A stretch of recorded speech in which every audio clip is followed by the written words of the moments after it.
درود بر شما بینندگان، درودی به رنگ آزادی، درودی به طعم رهایی. خوشحالم که با یکی دیگر برنامه‌های نوگفتار در کنار شما عزیزان هستم. برنامه امروز را اختصاص دادیم به موضوع مبارزه مسلحانه. آیا این شیوه میتونه راهکاری مؤثر در شرایط امروز ایران باشه؟ در برنامه امروز با دو مهمان عزیزی همراه خواهیم بود که در مورد مبارزه مسلحانه با هم بحث کنیم و گفتگو. قبل از اینکه مهمون‌های برنامه به برنامه ملحق بشن، من یه خلاصه‌ای درباره مبارزه مسلحانه و چگونگی شکل‌گیری و نتایجی که تا به امروز در ایران داشته با شما عزیزان صحبت می‌کنم تا میهمانان به ما ملحق بشن. پیدایش گروه‌های چریکی و مبارزه مسلحانه با رژیمی که مردمی نباشه میتونه علل و انگیزه‌های گوناگونی داشته باشه. مثلا برای در رژیم گذشته ایران به وجود اومدن کودتای 28 مرداد 42، متلاشی شدن نیروهای اپوزیسیون، شکست جبهه ملی دوم بعد از همه‌پرسی در بهمن 1141 و از بین رفتن امکانات قانونی و سرخوردگی از فعالیت‌های علنی و نیمی و همچنین سرکوب خشونت‌بار هر گونه اعتراض‌ها زمینه را برای مبارزه مسلحانه با رژیم فراهم کرد. و همچنین در کنار همه اینها محاکمه و مدافعات سران نهضت آزادی در دادگاه‌های نظامی، دفاعیات شجاعانه وکلای مدافع اونا که متن اون به صورت مخفیانه در ایران و خارج از ایران منتشر شد، افکار عمومی مردم جهان را متوجه بیدادگری‌های رژیم ایران کرد و در این شرایط فکر مبارزین را بیشتر قوت بخشید که دوران مبارزه مسالمت‌آمیز در چارچوب قانون به سر آمده که همون زمان مهندس مهدی بازرگان رهبر نهضت آزادی ایران ضمن آخرین دفاعیاتش در دادگاه نظامی به این نکته اشاره کرد و گفت ما آخرین کسانی هستیم که از راه قانون اساسی به مبارزه مسلحانه برخاستیم. ما از رئیس دادگاه ایران تقاضا داریم و انتظار داریم که این نکته را به بالاتری‌های خودشون هم اطلاع بدن. یا اینکه بیژن جزمی که از تئوریسین‌های سازمان چریک‌های فدایی خلق بود، همون زمان گفته بود که اگر به ما اجازه فعالیت علنی و تأسیس حزب بدین، دست از مبارزه مسلحانه برمی‌داریم. برآوردن این خواسته بیژن جزمی برای دولت. درود بر شما آقای تحمیلس زمانی، خوش اومدید به برنامه. تشکر از شما، خدا به قدردانی و تشکر از دعوتتون. خیلی ممنون. عرض کردم برآوردن این خواسته بیژن جزمی یا امثال اونا به دولت شاه این امکان برای دولت وقت غیر ممکن بود، برای اینکه وقتی درود بر شما آقای قاسم فریداری، خوش اومدید به برنامه. درود بر شما و خیلی ممنونم بابت این برنامه خیلی خوب. خیلی خوشحالم که بار دیگه تونستم در یک برنامه زنده همراه با همه عزیزانی که برنامه‌های آوای بوف رو دنبال میکنن در خدمت شما و عزیزان باشم. خیلی ممنون. و عرض کردم برای اینکه میخواستم اگه خواسته اشخاصی مثل بیژن جزمی رو برآورده کنن، این باعث میشد که آزادی احزاب، آزادی مطبوعات در کشور داشته باشیم که این با سیستمی که غرق در فساد بود جور در نمی اومد و کل سیستم رو به چالش میکشید. برای همین از نیمه دوم سال 42 بعد اون که آخرین مقاومت نیروهای ملی و مذهبی مخالف رژیم سرکوب شدن، جوانها به خصوص بیشتر کسایی که به صورت رادیکال بودن، یعنی افکار رادیکالی مثل دانشجویان دانشگاه تهران بودن و بیشتر تحت فشار رژیم بودن، به فکر چاره افتادن که چیکار باید بکنن. گروهی از اینا که به صورت افکار افراطی داشتن تحت تاثیر پیروزی انقلابیون الجزایر و کوبا قرار گرفتن و خواستن که تجربه های رهبران این چریکا را با آثارشون رو با ترجمه انتشارش فعالیت اونا را ادامه بدن که این باعث در کنار این درگیری رژیم با اقشار مختلف جامعه، مثلا کارگران، معلمان، صاحبان صنایع کوچک، تاثیر بسزایی در اینکه جوانها به مبارزه مسلحانه علیه رژیم کشیده بشن تاثیر داشته. اشخاصی مثل مهندس مهدی بازرگان سعی داشتن تو اون زمان مفاهیم اسلامی رو از راه دیدگاه علمی توجیه دادن. روحانیون مثلا مبارز میخواستن مفاهیم سیاسی رو در قرآن و نهج البلاغه پیدا کنن و کسی مثل دکتر شریعتی که فلسفه سیاسیش از نوع سنت‌های اسلامی و افکار انقلابی، ترکیبی از سنت اسلامی و افکار انقلابی بود، هر کدومشون یک شیوه ای را برای مبارزه در پیش می گرفتن. ولی به دلیل نبودن آزادی‌های حزبی و مطالعه و درک درست از اسلام، همه اینا سعی داشتن با فرهنگ اسلامی مفاهیم یا مقاومت را تا مرز شهادت در برابر ظلم و ستم توجیه کنند، بدون اینکه متوجه باشن که حکومت دینی یک حکومت واپسمانده و عقب افتاده است که قوانین این یک قانون الهی و غیر قابل تغییر هستش. در اواخر سال 43 افراد و گروه‌های مخالف رژیم به نقطه نظر با وجود اینکه نقطه نظرهای مختلفی داشتند و در گروه‌های متفاوتی بودند که همدیگر را حتی نمی‌شناختند، به یک نتیجه واحد رسیده بودند و اون چیزی نبود جز مبارزه یا نبرد مسلحانه. که همون زمان گروه پرویز نیکخواه که در فروردین سال 44 اقدام به سوء قصد نافرجام علیه جان محمد رضا شاه کردند، وابسته به سازمان انقلابی طرفدار چین منشعب از حزب توده در اروپا بودند. یا اینکه جاما، جمعیت آزادی مردم ایران، از بقایای حزب مردم ایران و جبهه ملی بودند که مخفیانه و بدون ارتباط با دیگر گروه‌ها فعالیت سیاسی می‌کردند. همه اینا به یک راه حل رسیده بودند. شرایط و اوضاع طوری بود که هر کی به مسائل و مشکلات ایران فکر می‌کرد به دنبال چاره بود و ناگزیر به این نتیجه می‌رسیدند که مبارزه باید در 3 بعد انجام بشه: سیاسی، ایدئولوژیک و مسلحانه.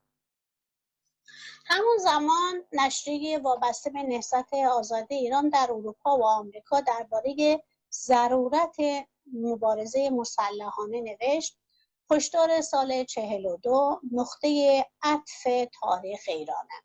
پیش از این حادثه کوشش اپوزیسیون در مبارزه علیه رژیم که با اعتراضهای خیابانی، اعتصابات کارگران و فعالیت‌های زیرزمینی منتهی می‌شد، قتل عام سال 42 ورشکستگی و بی‌تأثیری این روش را به اثبات رساند. از آن پس مبارزان ایدئولوژیک این سوال را بین خودشون مطرح کردند که چه باید کرد. پاسخ روشن بود: نبرد مسلحانه. محمد رضا شاه بعد از اینکه انقلاب سفید خودش را اعلام کرد و اپوزیسیون ها و همه مقاومت های مردمی را سرکوب کرد، تا حدودی احساس امنیت می کرد.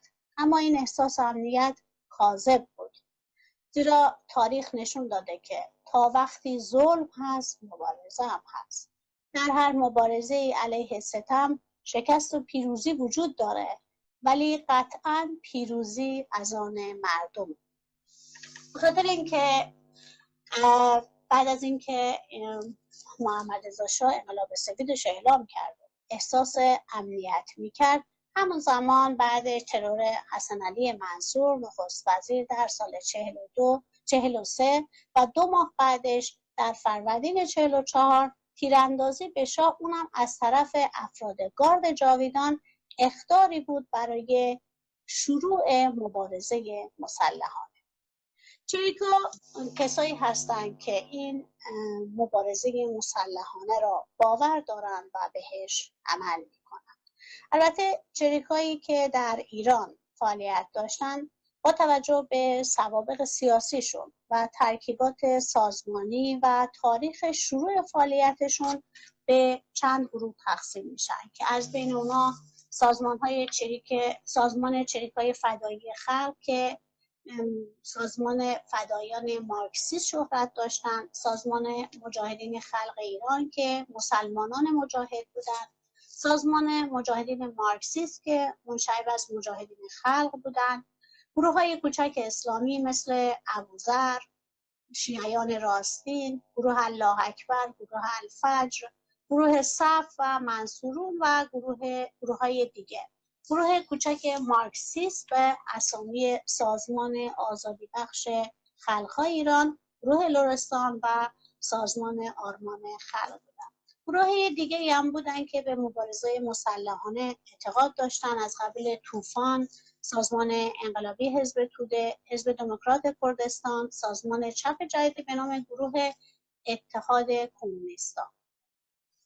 ولی در فاصله بین واقعه سیاه‌کل و مهر ماه 57 تعداد 1341 چریک و افراد وابسته به گروه‌های مسلح سیاسی طی مبارزه با رژیم جون خودشون از دست دادن که از این تعداد 177 تنشون در برخورد مسلحانه، 91 تا با رأی دادگاه نظامی که به اعدام محکوم شدن، 42 تنشون در سر شکنجه جان باختن، سرنوشت 15 تنشون معلوم نشد، 7 نفرشون بعد دستگیری و اسارت خودکشی کردن، 9 تنشون به زندان محکوم شدن که در زمانی که محکومیت خودشون رو میکشیدن در تپه‌های اوین تیرباران شدن.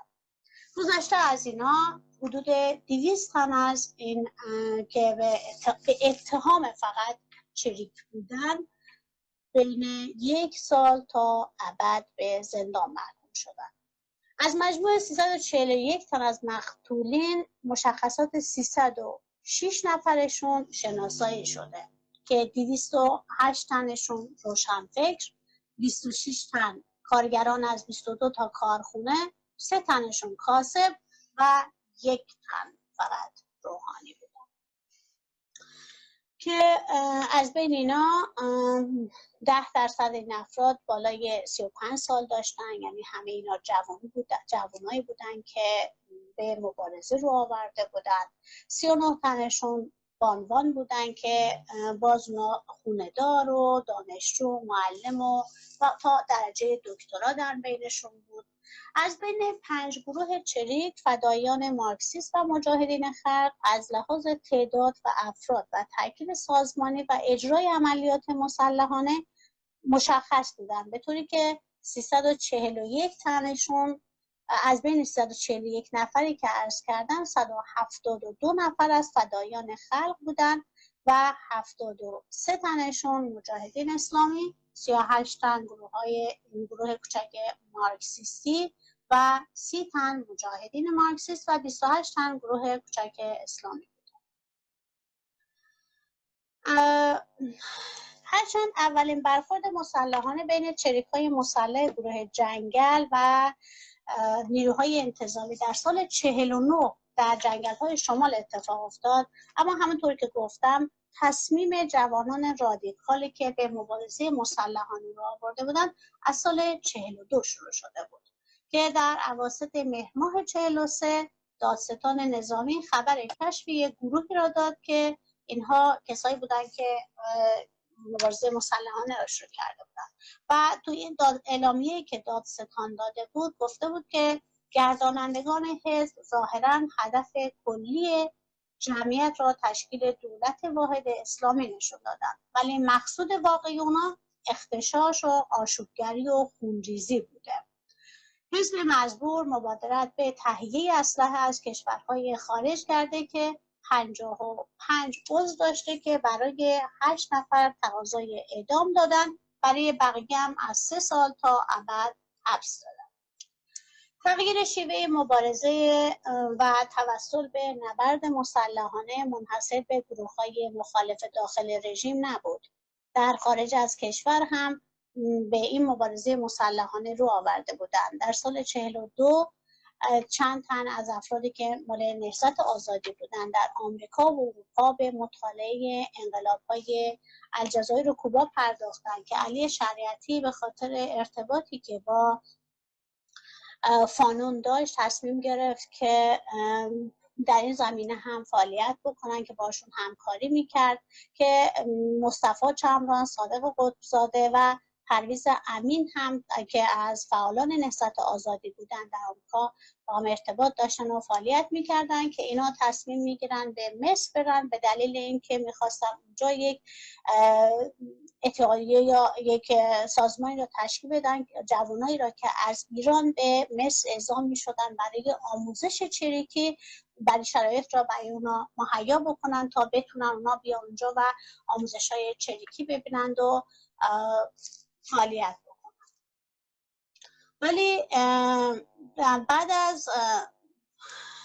بعد از اینکه در بهمن 1149 با حمله چریک‌های گروه جنگل به پاسگاه ژاندارمری اولین برخورد چریک‌ها آغاز شد. عملیات سرکوبگرانه ساواک و پلیس شدت یافت و احکام محکومیت به مرگ برای چریک‌هایی که به دام افتاده بودند از سوی دادگاه نظامی در پشت درهای بسته صادر و اجرا شد. بسیاری از اونا زن و مردای جوانی بودند که طی زد و خوردهای مسلحانه خیابونی یا زیر شکنجه ماموران ساواک هلاک شدند. در جریان این برخوردها عده‌ای از ماموران نظامی خود ساواک هم کشته می شدند، ولی پیدایش چریک‌های از جان گذشته و عملیات تروریستی اونا نه تنها محمد رضا شاه و رژیم او را تکون داد، بلکه دولت ایالات متحده هم از این شرایط احساس ترس میکرد که همون زمان گزارشی که توسط سفارت آمریکا مخابره شده بود میگه که یه گروهی مسلحی در ایران شروع به فعالیت کردن که تو این چند سال 6 نفر از آمریکایی ها را به قتل رسوندن که این خط برای خود نه تنها برای شاه، برای آمریکایی ها هم میتونه خطرناک باشه. ولی این مبارزه مسلحانه به دوره قبل از انقلاب ختم نشد. بعد از اینکه انقلاب اسلامی مثلا پیروز شد، هنوز مبارزات مسلحانه ادامه داشت. وقتی سرکوب و اختناق در ایران پس از به قدرت رسیدن روحانیون و تسخیر قام به قام گله‌های قدرت توسط آخوند گسترش پیدا کرد، در این شرایط مبارزه مسلحانه به گروه‌های سیاسی تحمیل شد. بسیاری از احزاب سیاسی که آمادگی برخورد با این شرایط پیش اومده را نداشتند، دست از مبارزه برداشتند. برخیشون هم که در همون روزهای اولیه کاملا از بین رفتند. بعد از اینکه سرکوب‌ها در ایران یکدست شد، یعنی دولت تازه تأسیس شروع کرد به سرکوب کردن مبارزین، جنبش‌های مسلحانه مجبور شدن خودشون به مناطق مرزی و مخصوصا به قسمت‌های کردستان و مناطق جنگلی در شمال منتقل بشن.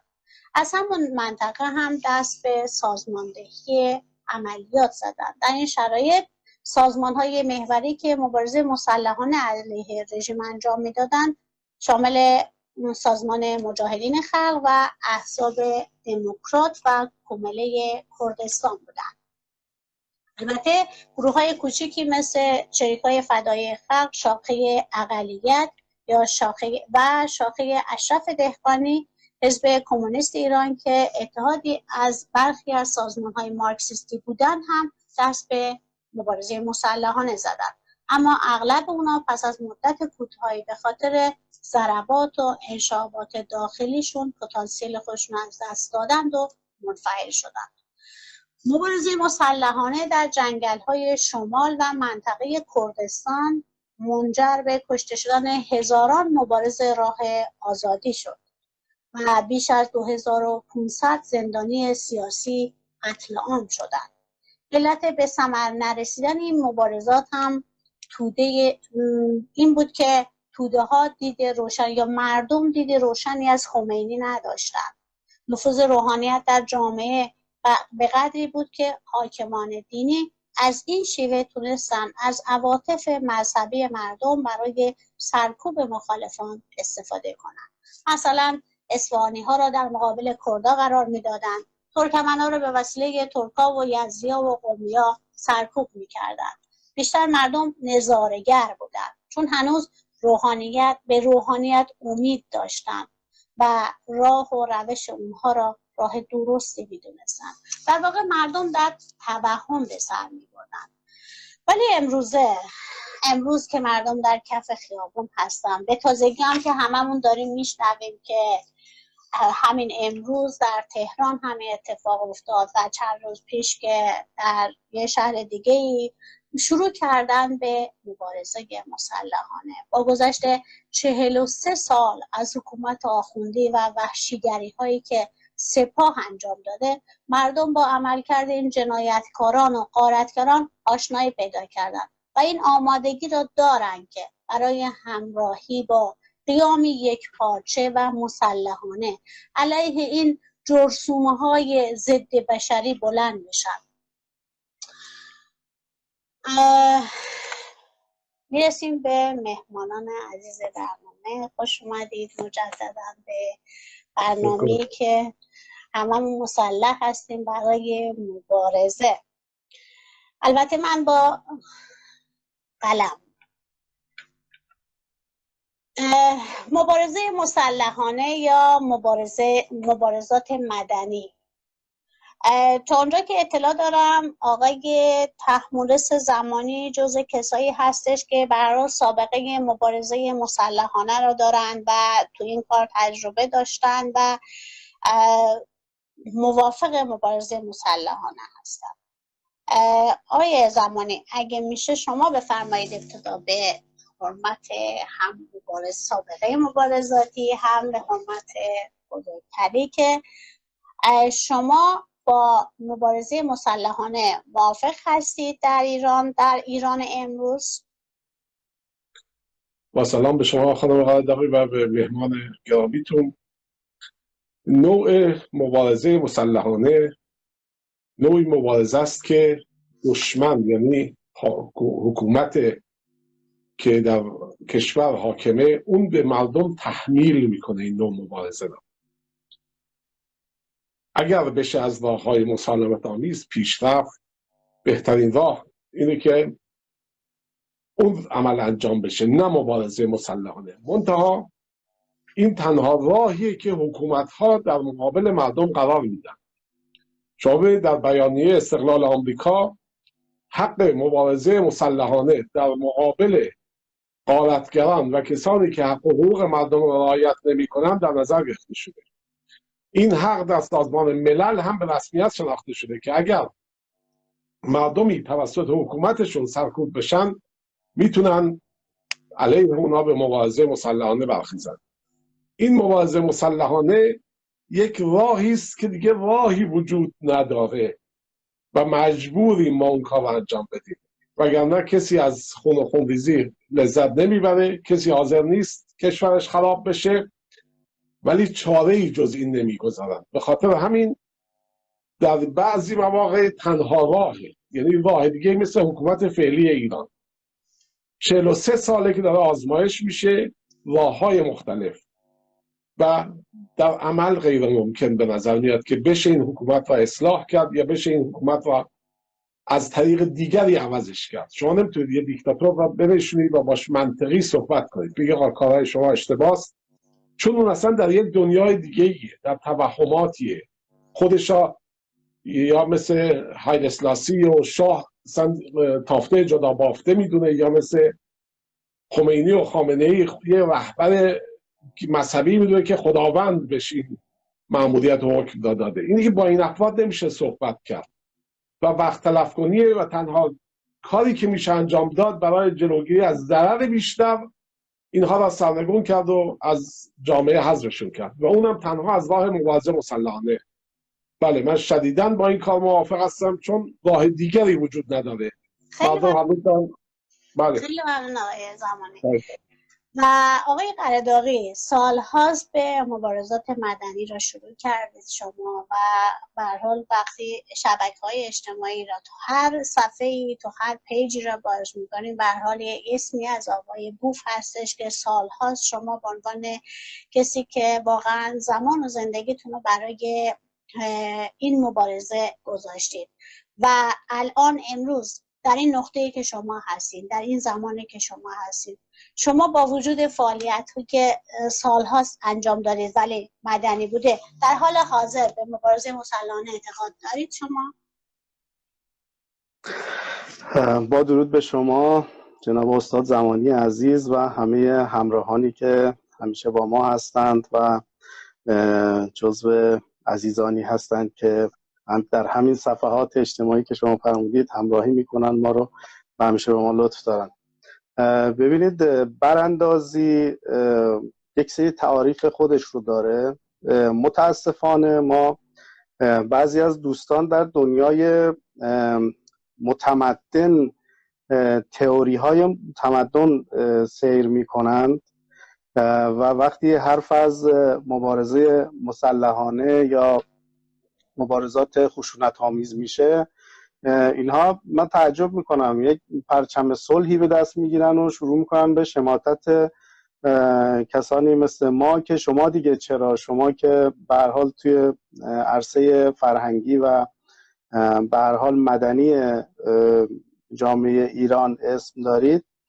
ولی خب ببینید مسئله مهمی که هست اینه که اینجور تئوری ها مثل مبارزات مدنی یا مبارزاتی مثل در واقع قهر قانونی و اینجور صحبت ها رو میشه تو جامعه مثل جامعه آمریکا، مثلا هانری دیوید سورو میاد کتاب نافرمانی مدنی رو می‌نویسه یا رفتار غیر مدنی انجام میده. برای چه چیزی؟ برای یک قسمت کوچکی از یک قانون کلی که همه قبول کردن و اون قسمت کوچک ایراد داره. مثلا هانری دیوید سورو میاد مخالفت میکنه با یک سری از مالیات‌های اضافه‌ای که گرفته میشه، مالیات نمیده میندازنش زندان، یا به هر حال در بخش‌های کوچکی از یک قانون اصلی که به هر حال به انتخاب مردم در واقع در جامعه حاکم هست میان اعتراض و مقاومت‌های مدنی میکنن. اما شما حساب کنید در جامعه‌ای مثل ایران که دیکتاتور بعد از دیکتاتور اومدن و کوچکترین آزادی‌های سیاسی، اجتماعی و مدنی رو و خواست‌های مردم رو در کوچکترین خواست‌ها رو، معلم‌ها رو حساب کنید، کارگران، تمام اقشار، وقتی اینها کوچکترین در واقع آزادی ندارند، حرف زدن از نافرمانی مدنی اینجا یه مقدار شاید بشه گفت خنده‌داره. اینکه شما مثلا در مقابل هیتلر مقاومت مدنی کنید، در مقابل ضحاک امروز آقای خامنه‌ای شما بیاید مثلا مقاومت مدنی انجام. مقاومت مدنی چه کار میتونی بکنید؟ یه سری ها مثلا یه اتفاق میفته میگن آقا فلان چیز رو نخرید، فلان کار رو نکنید. خب این اهرم‌های فشار دیکتاتوری که تو جامعه ما وجود داره انقدر قوی هست که با فعالیت‌های مدنی خیلی کم میشه. ما درسته فعالیت‌های مدنی رو داریم، سال‌هاست داریم تلاش میکنیم برای ارتقای سطح آگاهی خودمون و مردممون، این موازات با مبارزاتی هست که میتونه به صورت خشونت‌آمیز و مسلحانه باشه. به خاطر اینکه ما تجربه گذشته رو داریم، ما مبارزات عزیزانی مثل جناب زمانی و دوستان دیگه در دوره مبارزه کردند و این مبارزات شاید بشه گفت که موازی با مبارزات در واقع مدنی یا مبارزات فرهنگی اجتماعی مردم پیش نرفته بود. این رو ما نیاز داریم، ضمن اینکه مبارزه در واقع مسلحانه در جامعه بر علیه دیکتاتوری که واقعا دیگه هیچ آزادی نداره، یک دست فروش خیلی ساده آزادی نداره، چه برسه به اینکه فعالیت اجتماعی، فعالیت مدنی، فعالیت سیاسی بخواد تو اون جامعه شکل بگیره برای تغییر اون سیستم. قطعا نمیشه غیر از این راه دیگه. ولی عرض کردم میتونه در موازات هم پیش بره که دوباره از چاه به چاه دیگری نیفتیم که در آن سوی آزادی بتونیم یک جامعه آگاهی هم داشته باشیم. خیلی ممنون، متشکرم از پاسخ بسیار متفکرانه شما.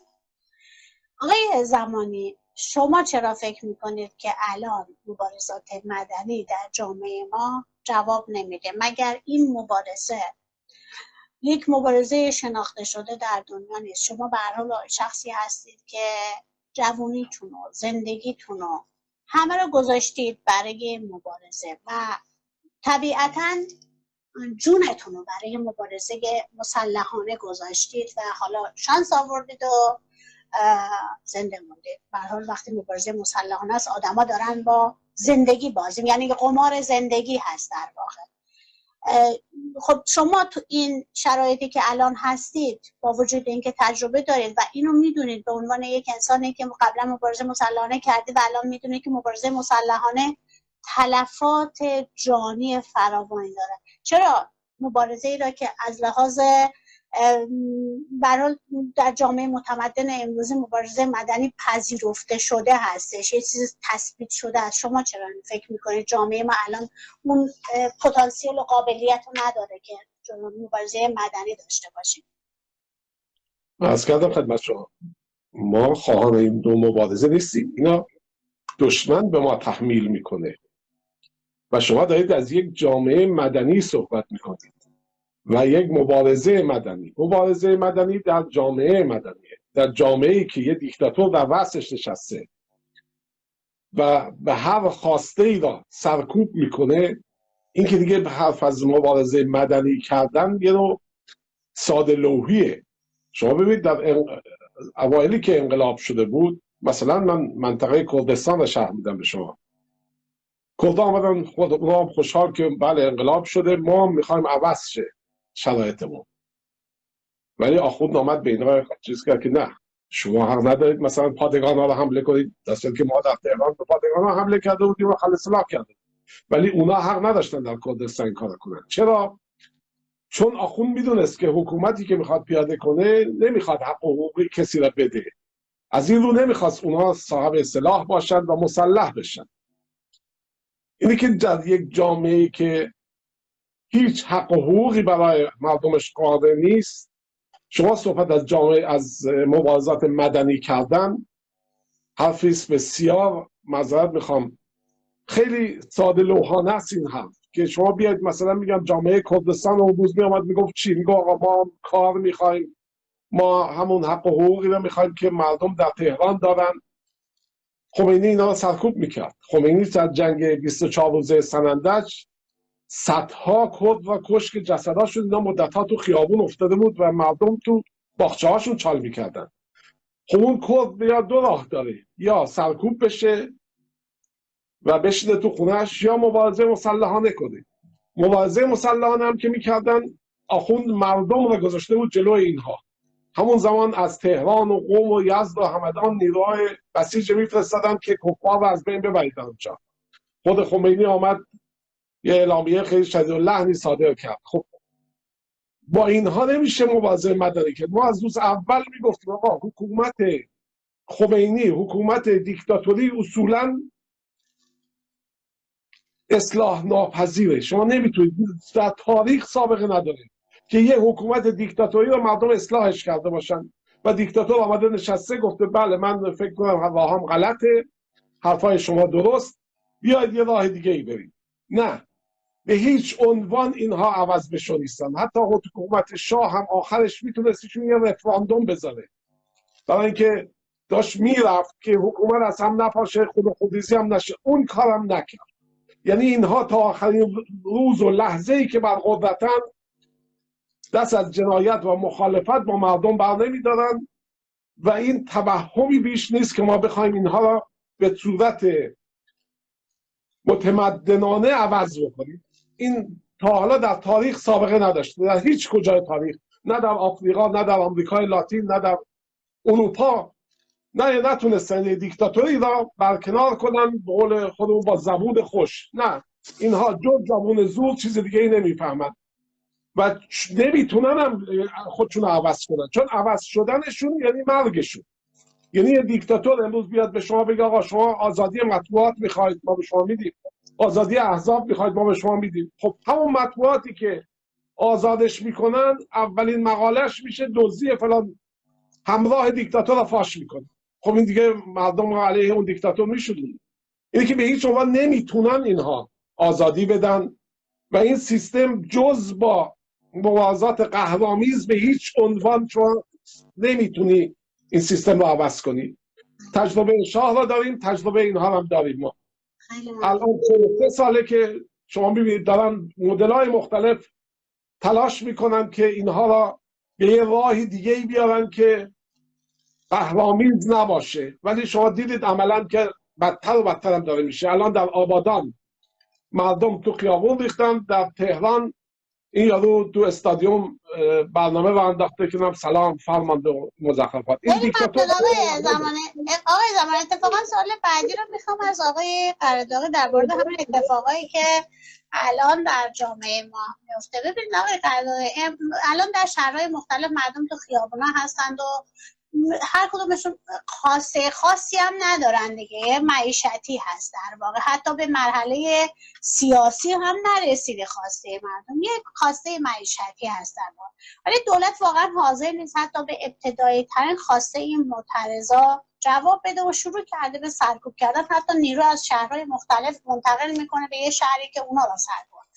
ولی حزب و سندیکا و اتحادیه‌ای که مردم از مردم دفاع کنن کلا تو کشور ما وجود نداره. دولت هم که خب توان جوابگویی به اینا نداره و حاضر هم نیست که از موضعی که در حال حاضر داره یک کم عقب بکشه یا یک کم شرایط بهتر کنه برای مردم. به نظر شما که هم مبارزات مدنی انجام میدید، هم به مبارزه مسلحانه اعتقاد دارید، در این مقطع حساس وظیفه کسایی که دارن فعالیت میکنن، حالا نه فعالیت‌های مسلحانه، برای فعالیت مسلحانه ما به عنوان یک گزینه میذاریم جلو، میگیم خب فعالیت مسلحانه جوابگو هست، ولی در این شرایط کسایی که فعالیت‌های مدنی انجام میدن چطور میتونن به این مردمی که تو این شرایط گیر کردن کمک بکنن؟ حالا کسایی که مخصوصا حالا ارزم در مورد کسایی که بیرون از ایران دارن فعالیت میکنن، اینا چه کمک‌هایی میتونن به مردمی که گرفتارن بکنن؟ بله ببینید، من یه برای مقدمه برگردم به همون سوال قبلیتون. همونجور که شما فرمودید به هر حال مبارزات مسلحانه یک برای اون شخصی که مبارزه مسلحانه میکنه یه عمر کوتاهی داره. به قولی هممون این جمله معروف رو میدونیم که عمر چریک 6 ماهه یا همچین چیزی. دوره‌ای که دوستان مبارز مثل جناب آقای زمانی اون موقع فعال بودن با این جملات آشنا هستن. اما شما ببینید الان در حال حاضر تو جامعه ما خیلی از عزیزان میگن که خب شما به هر حال میخواید مردم رو به کشتن بدید، میخواید با این تبلیغ برای مبارزه‌ای که میتونه جان انسان‌ها به خطر بیفته و از این بهانه‌ها وقتی دارن میارن. ببینید خیلی ساده وقتی اخبار رو ما نگاه میکنیم خیلی اصلا مرگ و میر و این حرفا توی اخبار ما تبدیل شده به یک اصلا تیتر عادی. مثلا صبح میخونی یه دفعه مثلا توی 10 روز گذشته 5000 کودک رو تو خیابون ول کردن. این 5000 کودک سرمایه این مملکت، این 5000 کودک آینده این مملکتی که قراره به هر حال این آدم ها بیان در این جامعه زندگی کنن. یا خبر دیگه ای رو میخونید در فلان استان کوچیک که جمعیت اندکی هم داره، در طی 6 ماه گذشته 50 تا نوجوان بین 12 تا 18 سال خودکشی کردن. ما حساب کنید اصلا این واقعا تأسف برانگیزه اینکه شما بخواید توی این در واقع قتل عام یا همون اسمی که شما برای کتابتون گذاشتید در این نسل کشی عمومی شما بخوایم دم از این بزنیم که جان انسان‌ها داره به خطر میفته، یا اینکه به هر حال با جون جوان‌های مملکت بازی نکنید یا از این حرفا، اینها فکر نمی‌کنم دیگه خیلی تفاوتی داشته باشه. طبیعت داره از بین میره، جوان مملکت داره از بین میره، انسان‌ها دارن از گرسنگی، از بیکفایتی که تو این جامعه ایجاد شده دارن میمیرن و اکثریت با خودکشی، با نداری، با این خیلی تلفاتش در مقابل چیزی که امروز شاهدش هستیم، تلفاتش خیلی بیشتر از اون مبارزاتیه که بخواد مسلحانه صورت بگیره یا به هر حال آدم‌ها بیان متقابلا. وقتی جمهوری اسلامی یا داعش یا طالبان وقتی چاقو رو گذاشته بیخ گلوی شما که میخواد بکشه، دیگه اونجا نمیشه دم از موضوعاتی مثل بخوایم مبارزات نرم یا اصلاح طلبی یا تغییر آهسته، هر چیزی که اسم شیکی که روش میذارن، اینا نمیتونه کارساز باشه. اما برگردیم به موضوع اصلی خودمون. ببینید براندازی دو مقوله خیلی مهم داره، دو شاخه اصلی داره، یکی براندازی داخلیه، یکی براندازی خارجی. و این دو موضوع ضمن اینکه در واقع جدا از هم میتونن به موازات هم پیش برن. مردمی که در داخل ایران هستن به هر حال یک سری شیوه ها و وظایفی رو دارن در قبال این سیستم دیکتاتوری، و عزیزانی که خارج هستند و در واقع با دولت‌های خارجی و جامعه خارجی در ارتباط هستند، اینها میتونن در قسمت براندازی خارجی فعالیت کنن. به هر حال ما یک جامعه بسیار بزرگی از ایرانی ها در خارج از ایران داریم که به هر حال میشه گفت 90% ناراضی هستند و از اون کشور در واقع فرار کردند، حالا غیر از اون 10% که اموال رو برداشتند و اومدن خارج از ایران با دزدی و بعد اینها. ولی خب 90% آدم‌هایی هستن که از در واقع ظلم استبداد موجود فرار کردن و اینها خیلی میتونن مؤثر باشن در تغییر همین چیزی که ما چند روز پیش شاهد بودیم، فوتبالی که فوتبال دولتی که به هر حال جلوشو گرفتن نذاشتن برگزار بشه، و خب اینها میتونه بره به سمت کمک‌های دیگه‌ای که در داخل ایران به مردم خود ایران میتونن بکنن، چه به لحاظ سازماندهی چه به لحاظ کمک‌های دیگه میشه این رو انجام بدن. خیلی متشکرم. میخوام از آقای زمانی بپرسم. آقای زمانی، تا اونجا که من اطلاع دارم مبارزه‌ای که چریک‌ها در دهه 40 داشتن بیشتر، یعنی کسایی که مبارزه رو شروع کرده بودن بیشتر کسایی بودن که دارای تحصیلات بالایی بودن، ولی اینا با وجود اینکه خودشون خیلی آدم‌های با تحصیلات و روشنی بودن، برای احقاق حقوق کارگران و زحمتکشان در واقع یه قشر خاصی که تحت ستم بودن داشتن فعالیت می‌کردن. ولی مشکلی که اونا با این قشر داشتن این که اینا خودشون نه تنها حقوق خودشون رو متوجه نبودن و نمی‌خواستن، حتی در مقابل چریکا ایستاده بودن. یعنی کسایی بودن که خب چریکا را رو میدادن به حکومتی حالا یا ساواکیا یا اینکه اصلا آدم‌های کاملا پسیوی بودن، فقط نظاره‌گر بودن.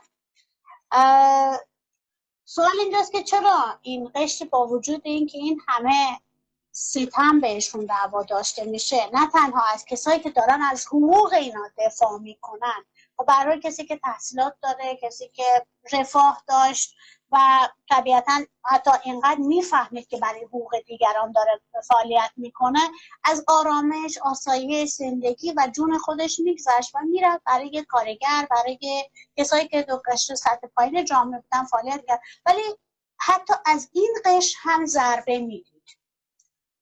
به نظر شما برای اینکه این قشر رو بتونیم الان در شرایط امروز لااقل بتونیم اینا رو از این حالت در بیاریم، اینکه اگر یکی داره کف خیابون هست داره دفاع میکنه از شما دیگه باید هوای اینا رو لااقل داشته باشین، چی کار باید بکنیم برای این شرایط؟ ببینید اون زمان یه سری انتقاد میکردن که این مبارزات جدا از توده هاست، یعنی توده ها در جریان نیستند و شما به عنوان قهرمان، به عنوان آدم پیشرو شدید موتوری برای این حرکت مردم. خود بچه ها اینجوری توجیه میکردن که ما با این جرقه هایی که میزنیم میتونیم به حساب شروعی باشیم برای انقلاب. در اون مقطع هم چون سطح آگاهی های مردم خیلی پایین بود، شما کشوری زندگی میکرد که یه حزب توش نبود، یه سندیکا درش نبود، یه اتحادیه وجود نداشت، کارگر حق و حقوقی از خودش نمیدونست چیه. بعد یه سری افرادی که اطلاعاتی داشتند و دلشون میسوخت برای مسائل، اینا پا پیش گذاشتن. اینها هم باز میگم دسته های جداگانه‌ای بودند. مثلا جریانات سازمان چریکا با مجاهدین کاملا فرق داشت، یا با جریانات دیگه یه احزاب اسلامی هم بودن که اونها اصلا هدف دیگری داشتن. ولی اون جریاناتی مثل اون چریکا و مجاهدین که بیشتر دنبال این بودن که حق و حقوق مردم را براش مبارزه کنن، به علت عدم آگاهی مردم اینا خودشون بعضی وقتا مثلا زمانی بود که این طرف در حال فرار بود، مردم اینا دستگیر میکردن، چون مردم اون تحت اون بمباران اون تبلیغاتی بودن که مجلات و روزنامه‌های اون زمان برای اینا مثلا شما هر دفعه یه جریان چریکی اتفاق میافتاد، تلویزیون میامد نشون میداد که اینا یه فیلمی از یه خونه نشون میداد که این خونه مقر این چریکا بوده، توش یه مقداری پول دلار و مارک و پوند هم میذاشتن رو میز و یه سری سلاح، یه سری هم مجلات سکسی که یه همچین جوی رو نشون میدادن. خب مردم که اطلاع نداشتن اینا جریان چیه، به نوع خرابکار میشناختن و این مبارزه جدا بود از توده ها. این مشکل بود. ولی الان مسئله فرق میکنه. اوایل انقلاب هم همین حالت بود. اوایل انقلاب هم اون که میگفتی آقا دارن کرد و سرکوب میکنن، گفتن به ما چی؟ خب فضولی نکنن. یا میگفتی ترکمن و رفته بودن سازمان چریکا اونجا زمینا رو تقسیم کرده بودن، خب مردم اصفهان و قم این کارا رو تایید نمیکردن، میگفتن چون اطلاعی هم نداشتن. ولی الان بعد از 40 و چند سال مردم فهمیدن، یعنی این مردم آبادان که الان تو خیابون هستن با مردم 40 سال پیش آبادان که جریان خلق عرب اونجا فعال بود کاملا فرق میکنه. اون زمان در این توهم بودن که خمینی یک مسیحیه، یک گاندیه، آمده برای آزادی ما. هیچکی هم درکی از این نداشت که آزادی یعنی چی، کشور بدون حزب، بدون جریانات حساب سندیکایی و اینا چطور میتونه به مردم را به آزادی راهنمایی کنه؟ کشوری که روزنامه آزاد درش نیست، کشوری که هیچ چیز درش آزاد نیست، که نمیتونه مردم را راهنمای آزادی باشه. ولی الان 40 سال طول کشید تا مردم بفهمن این فرق اون جریانات پیشرو با آدمای معمولی بود. اون جریانات جلوتر میدیدن این مسئله را، میگفتن آقا این راه به ترکستانه، ولی مردم میبایست با پوست و گوشت حس کنن، لمس کنن تا بعداً بیان بگن آقا راست میگفتید شما. الان هم باز ببینید همینه. ما الان چند دهه هست که برای ما پادشاه و رهبر میارن از بیرون.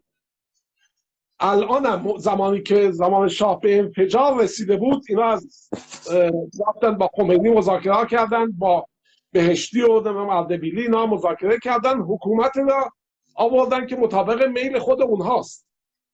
همون اول انقلاب هم هزاران نفر کشته شدن و در زدخود و در کردستان، در بلوچستان، در ترکمن‌صحرا و در زندانها به علت اینکه مخالف اینا بودن، ولی اونا هم سرکوب شدن تا اینها در قدرت باشن. الان هم که به اون مرحله ای رسیدن که دیگه مردم نمیتونن تحملشون کنن، من دارم میبینم که در صددن باز یه نیروی مثل شازده یا هم جریاناتی رو بیان علم کنن برای مردم باز به یه راه دیگه ای بندازن. اینا همه ناشی از این است که مردم آگاهی ندارن. اگر مردم مطبوعات درست در اختیارشون باشه، احزاب درست باشه، اینا رو به راهی درست بندازه، از این مشکلات جلوگیری میشه. ولی به علت نبود آگاهی ما رو از بغل این دیکتاتور پرت میکنن تو بغل دیکتاتور دیگه. امروز شنیدم شازده 2 تا توییت زده برای واقعه آبادان. خب این یه جریانی که خودش مملکت غارت کرد و پدرش هزاران آدم کشته، یه دفعه دلسوز جریان آبادان شده. خب این از نبود آگاهی که نباشه اینجوری برنامه ها برای ما میچینن. میگم دولت فخیمه انگلیس برای ما حکومت تعیین میکنه. شما همین الان ببین تلویزیون اینترنشنال کجاست، ببینم تلویزیون منوتو کجاست، کی پشت این هاست، اینا چه دلی میسوزونن. شما ببینید چه خرجی داره همین تلویزیون اینترنشنال که اخبار به روز به ما بدن. دلشون برای من و شما سوخته. اینا ناراحتن که به ما خبر خوب چرا نمیرسه. نه، اینا برنامه دارن برای ما.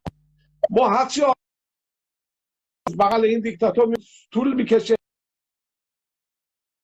40 سال دیگه ما بیایم بگیم ای بابا زمان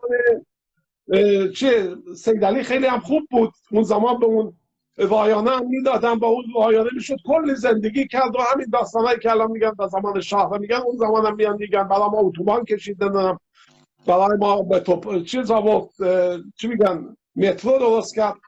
خب این از ناآگاهی مردم سوء استفاده میکنن، از اینکه مردم اطلاعاتی ندارن گنجشک رنگ میکنن و به جای قناری رو مردم تحویل میدن. خیلی متشکرم. خواهش. خیلی متشکرم. آقای قرداغی، همونطور که آقای زمانی فرمودن،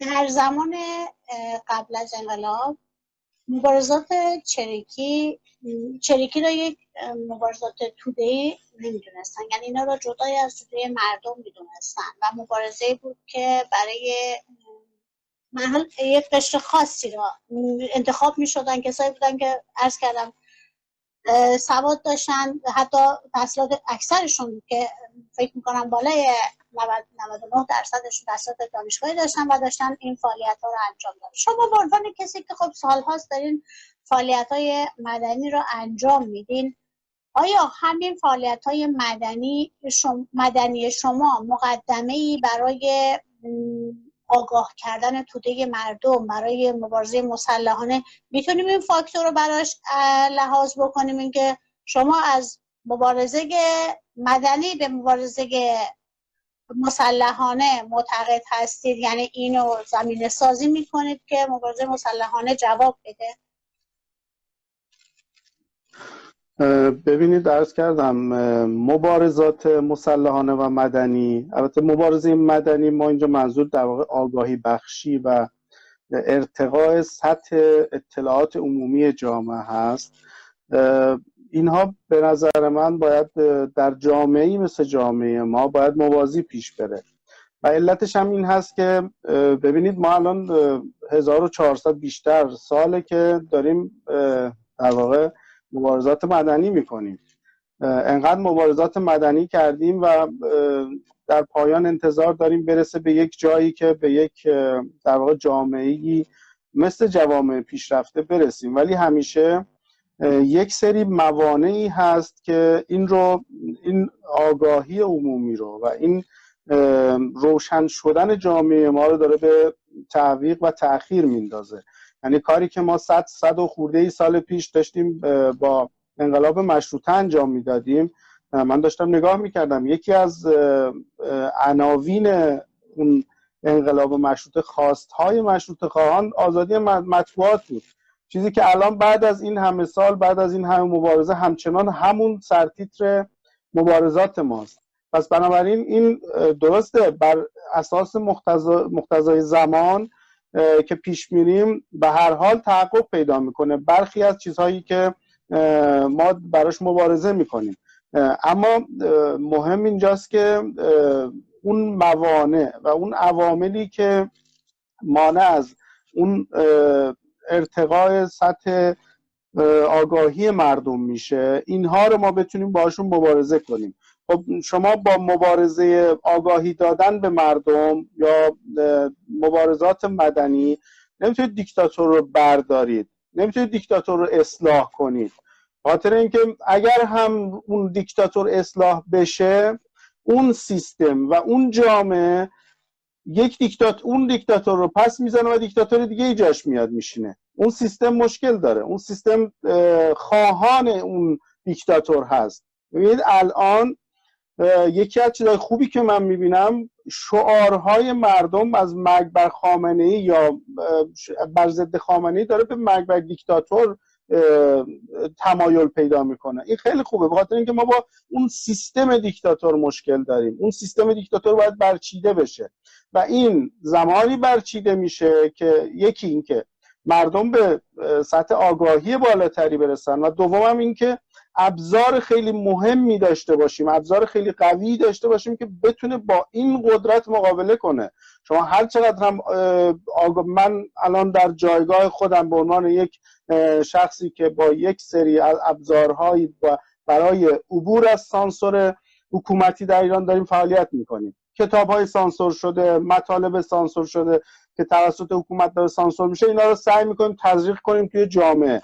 اما آیا من نوعی به عنوان یک سازمان کوچکی که اسمش هم گذاشتیم مردم نهاد، با پول تو جیبی خودم و ادمین های دیگه و دوستانی که علاقه‌مند هستن برای این مبارزات وقت بذارن و اعتقاد دارن به اینکه جامعه ما باید به لحاظ آگاهی ارتقا پیدا کنه و داوطلبانه واقعا هم دارن تلاش میکنن، آیا با اینها ما میتونیم در مقابل امپراتوری اقتصادی که آخوند و صدا و سیما و وزارت ارشادش راه انداخته، آیا ما میتونیم با اینا مبارزه کنیم؟ یک سلام فرمانده را میندازن توی یک استادیوم آزادی. خب به هر حال اینا همشون به لحاظ اجتماعی خیلی تأثیر میذاره. من باید صدها برابر اونها تلاش کنم، یک صدم اون خرافات، یک صدم اون چیزهایی که توی جامعه رواج میدن رو بخوام باهاش مبارزه کنم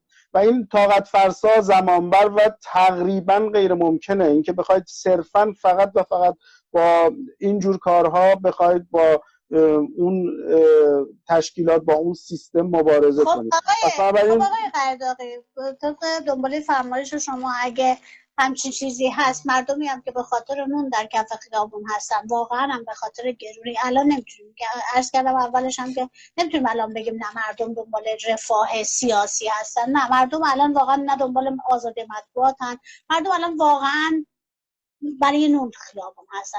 آیا تو این شرایط خب تهیه کردن همون سلاح هزینه بردار نیست برای مردم؟ خب ببینید، مبارزات مسلحانه این نیست که هر کسی بره یه دونه اسلحه بخره و بیاد تو خیابونا شروع کنه به مبارزه. مبارزه مسلحانه به هر حال من یک اشکالی که در جامعه خودمون میبینم، متاسفانه نسل ما و نسل بعد از ما و کسانی که داریم مبارزه میکنیم، نسلی مثل جناب زمانی و افرادی که به هر حال این نوع مبارزات رو کردن رو نه تنها دارن پس میزنن، این هم تمامش بر اساس تبلیغاتی است که جمهوری اسلامی راه انداخته و دیکتاتوری. خب به هر حال علاقه‌مند نیست که همچین اتفاقایی توی جامعهش بیفته، مردم سلاح به دست بگیرن و مبارزه مسلحانه باشه.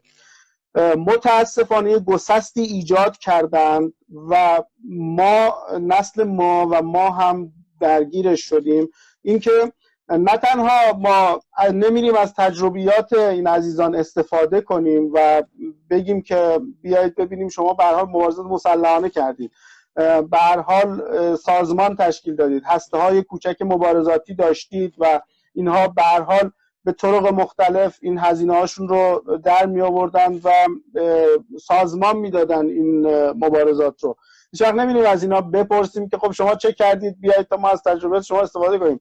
نه تنها این کار رو نمی‌کنیم، بلکه میگیم شما باید برید از ما عذرخواهی کنید. باید به خاطر اینکه شما رفتید مبارزه کردید، شما رفتید علیه یک سیستم دیکتاتوری، علیه خفقان، شما به هر حال مبارزه مسلحانه و غیر مسلحانه کردید، باید برید از ما عذرخواهی بکنید.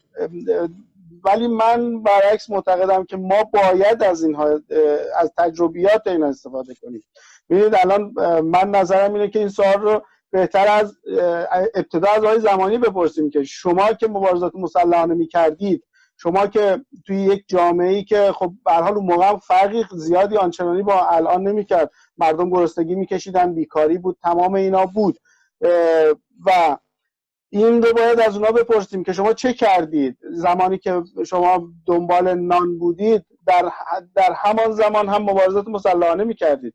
هرچند خب به هر حال اشتباهاتی بود که وجود داشت، یک نفر تحصیل کرده به جای اینکه بیاد سازماندهی کنه و سازمان‌های کوچکی تشکیل بده و به هر حال منابع مالی رو میدونست که چجوری تامین کنه، میومد خودش سلاح به دست میگرفت و میرفت کشته میشد و اون جریان تمام میشد میرفت. این نقدها به نسلی مثل نسلی که به هر حال قبل از ما مبارزه کردن و جناب زمانی هم جزشون هستن وارد هست. ولی در این حال من معتقدم که باید از تجربیات اینها استفاده کرد، به جای اینکه بخوایم اونها رو پس بزنیم و بگیم که نه کار شما اشتباه بود. و من ابتدای عرایزم هم گفتم که برای اینکه این چریک‌ها اصلا کارشون شروع بکنن، یکی از کاری که کرده بودن خب بانک زده بودن. آیا حالا بعداً برمیگرده به این بحث دوباره اینکه واقعا در شرایط الان دوباره خب بانک زدن و برای مبارزات مسلحانه میتونه کار درستی باشه. خیلی ممنون. برمیگردم به آقای زمانی. آقای زمانی، طبق تجربه‌ای که در مبارزات شما برای خیلی بیشتر هم دیدید، هم از نوع مدنیشو تو این 40 ساله که بیرون از ایران بودید انجام دادید و الان هم که قبل از اونم که خب برای مبارزات مسلحانه انجام دادید، ولی یه چیزی که در تاریخ نشون داده اینکه چرا همیشه یک آلترناتیوی که در حال حاضر هممون میدونیم که خب حالا یا این کارهای رژیم جمهوری اسلامی هست یا خود کسایی که در خارج از ایران هستن، به قول همون که آقای زمانی فرمودن که آلترناتیو همیشه برای ما دارن، در خارج از کشور یه آلترناتیو میسازن، خمینی رو میارن برای ما، بعد الان که رضا پهلوی رو برای ما علم کردن، خب همیشه یک نفر اینو درست میکنن که وجود داشته باشه که ما خدای نکرده بی آلترناتیو نمونیم اینجا یه دفعه خودمون تصمیم بگیریم برای خودمون. ولی چیزی که آنجا که من اطلاع دارم خود خمینی هم با مبارزه مسلحانه مخالف مبارزه مسلحانه بود و در حال حاضر هم رضا پهلوی مخالف مبارزه مسلحانه است و ایشون هم دنبال مبارزات مدنی هستن و حتی تمام توییت هایی که میزنن و حتی ایشون توییتش زده بود که در آینده ایران که من بیام سر کار یا نیام مهم نیست، ولی آخوند به عنوان یک کسی که شغلش هست میتونه بازنشسته بشه، یا اینکه سپاهی که الان کشتار انجام نمیده در آینده میتونه سمت بگیره، یعنی همون لاجوردی بشه که از دوره قبل اومد و خیلی جلادتر شد. به نظر شما آقای زمانی چرا کسایی را که آلترناتیو واقع میشن، نه اینکه هستن واقعا گذاشته میشن برای به عنوان آلترناتیو، چرا مخالف مبارزات مسلحانه؟ ببینید خانم قادقی، در انقلاب مشروطه ما هدف و آرمانمون بود عدالتخونه، حکومت قانون، حکومتی که جمع تصمیم بگیرن، مجلس. این مجلس یعنی چی؟ یعنی که یک گروهی تصمیم گیرنده هستن در مسائل مملکت. خب اگر شما زمان فعل را حساب ببینید، الان آقای خامنه ای میتونه با روس‌ها قرارداد ببنده، با چینی‌ها قرارداد ببنده بدون اینکه مردم رو در جریان بذاره، در پشت بیان، در مخفی هر کاری رو انجام میدن. این یه حکومت دیکتاتوریه. حکومت های خارج از حساب استعمارگر هم همیشه خواهان این هستن در کشور ما یک نفر طرف باشن، یک نفر تصمیم گیرنده باشه که با اون یک نفر بشینن و مسائل رو حل کنن. قرار باشه امروز بیان قرارداد 25 ساله با چین ببندن، این قرارداد از طریق مجلس، یعنی طبق اون قانون اساسی که مشروطیت این بود که مجلس باید همه قراردادها رو تایید کنه.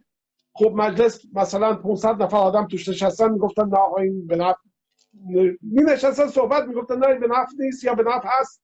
بالاخره از یه طریقی که به نفع مردم بود این موضوع فیصله پیدا میکرد. ولی اونا انگلیس‌ها، فرانسویان، آمریکایی‌ها، الان روسا، چینی‌ها همه علاقه‌مندن در کشور ما یک نفر باشه، یک تصمیم گیرنده باشه و یک شخص باشه که بتونن با اون صحبت کنن، اونا بخرن یا یک از طریق اون کارش رو پیش ببرن.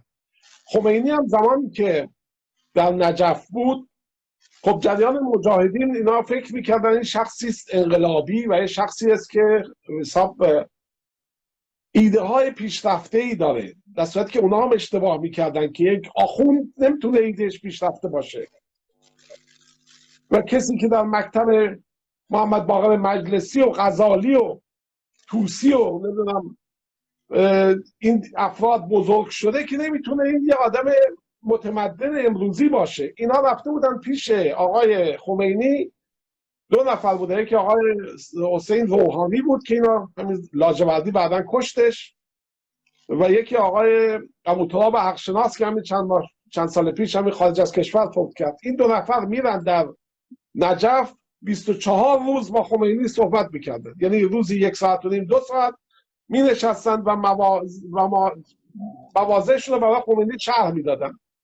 خمینی همه این حرفا رو که میشنوه آخرش میگه که من باید بیشتر با آقای منتظری و آقای مطهری و رفسنجانی صحبت کنم.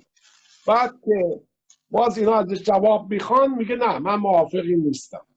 چرا؟ چون خمینی جزء اون دسته از افرادی بود که نمیخواستن انقلاب در مملکت بشه.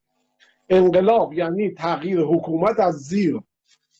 اینها میخواستن از بالای حکومت جدیدی رو بذارن که همین کارم کردن. مردم به علت ناآگاهی زیر بار این موضوع رفتن، ولی در اصل انقلاب میبایست کل سیستم رو عوض کنه، ولی دیدیم که سیستمی عوض نشد. اون ارتشی ها یه عدهشون ادغام شدن در ارتش این، ساواک این و با ساواک قبلی به شروع به چیز کرد، فعال کرد و در زمینه‌های سیاسی و اینا همون مسیر پیش رفتن که حکومت قبلی پیش رفت. به خاطر اینها هر دوشون با سیستم مبارزه مسلحانه مخالف هستن. خود مثلا شما ببین رضا شاه چرا خل سلاح کرد قبایل را؟ چرا؟ چون اونها براش صدی بودن. در همون مقطع انگلیسا هم میبایست با شیخ خزعل مذاکره کنن برای بردن نفت، هم با بختیاری‌های مذاکره کنن. اینه که اینا رو انداختن، یه شخص به نام رضا شاه آوردن که همه اینا رو سرکوب کرد به عنوان اینکه اینا مسلحن و یاغی‌ان و راهبرن و از حرکات اینا رو سرکوب کرد به علت اینکه یک نفر باشه. همیشه اروپایی‌ها استعمارگران یک نفر را خواستن در رأس کار با همراهی با اون مملکت بچاپن. الان شما ببین گاز و نفت و فلان را با همراهی آسیدلی و دارودستش دارن میچاپن و اینها از مبارزه مسلحانه وحشت دارن. اول انقلاب هم ما موقع که چشم باز کردیم آقایون حزب توده و همراهی علما مبارزه مسلحانه را یک طوری نشون میدادن که انگار یک کار ابلهانه ایه. اینا تو عشق تفنگ دارن، اینا عشق فشنگ دارن، در صورتی که بیچاره هزاران آدم در زندانها کشته شدن برای که میخواستن این دولت به قدرت ننشینه.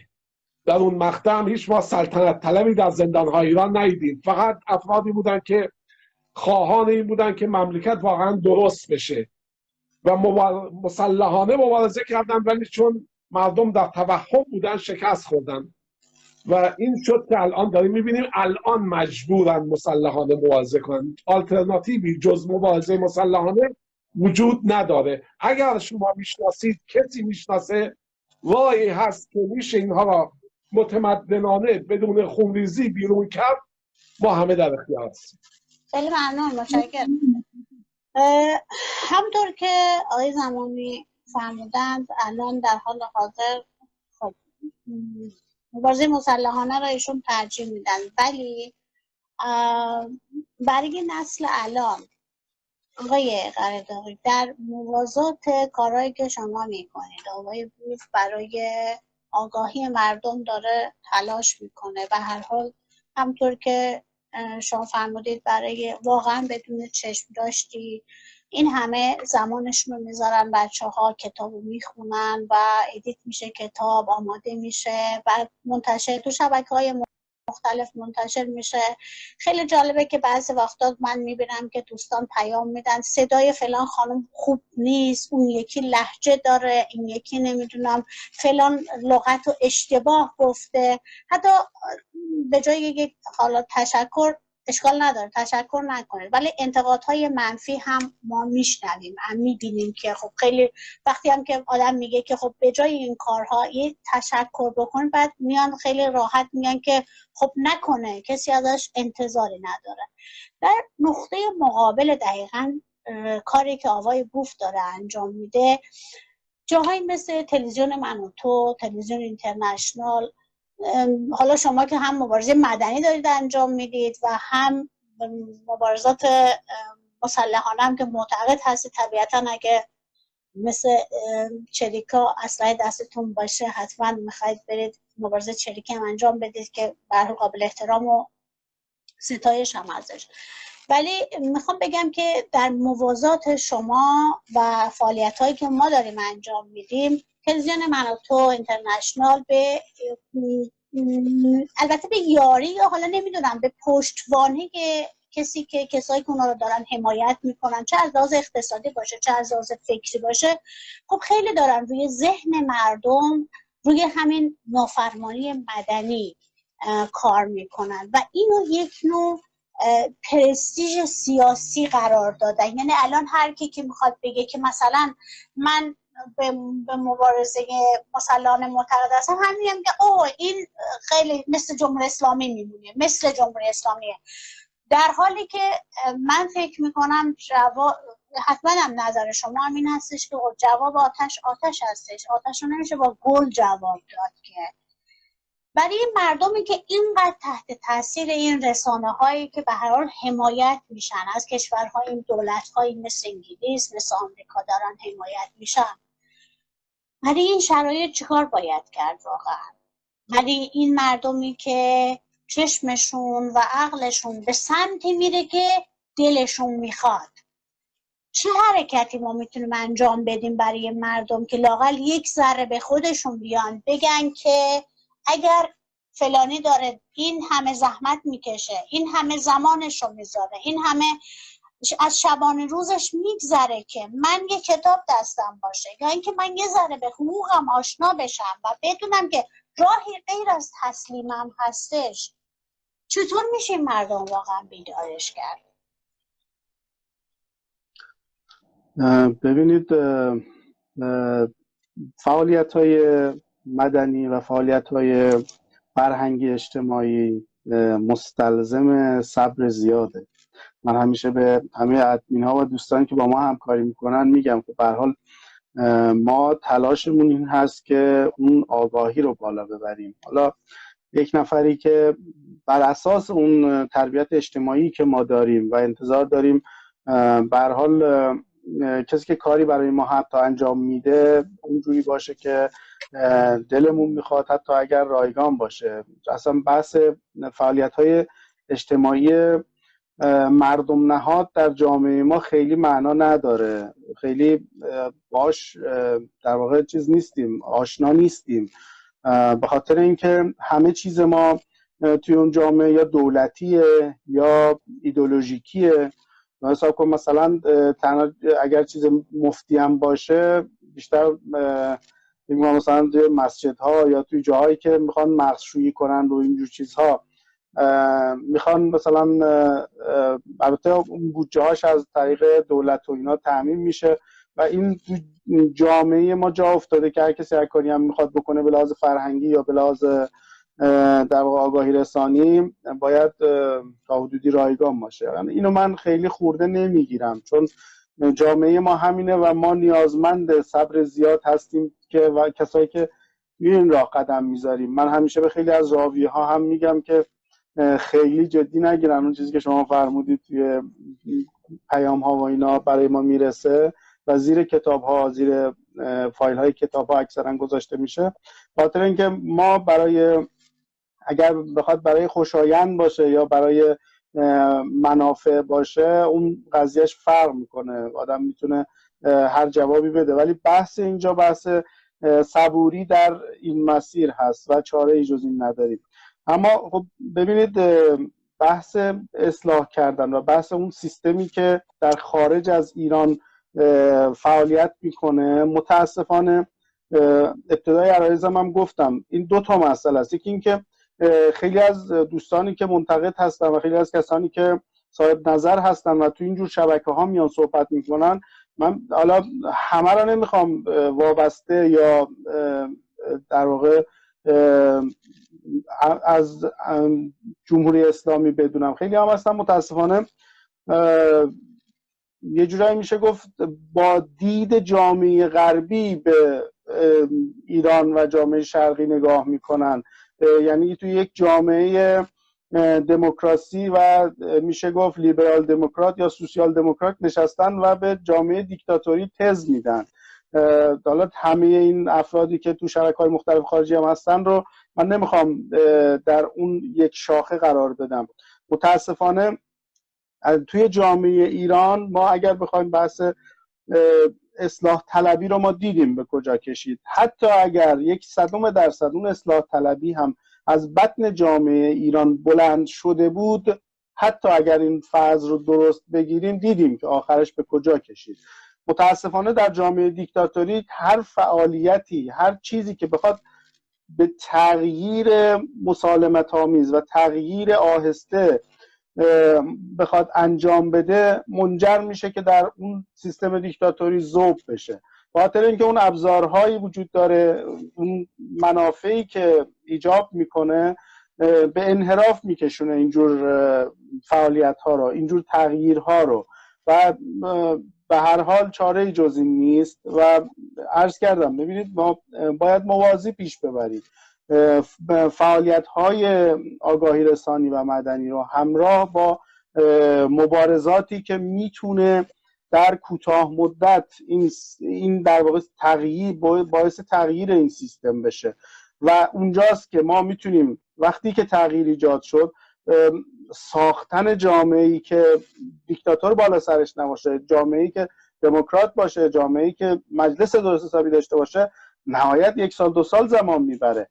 ولی ساختن جامعه‌ای که دیکتاتور بالا سرشه و بخوایم تغییر ایجاد کنیم، من مطمئنم که به نسل من قد نمیده. حالا اینکه در نسل‌های آینده حتی اگر 100 سال دیگه درست شد، فقط صرفاً با فعالیت‌های در واقع نرم و به قولی فعالیت‌های صرفاً غیر خشونت‌آمیز، انقدر ما تلفات دادیم که تو تغییرش هم مطمئناً ادامه تلفاتش رو خواهیم دید و خیلی نمیشه اونجا در واقع کاری کرد.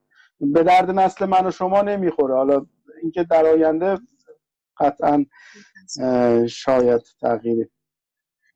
خیلی متشکرم.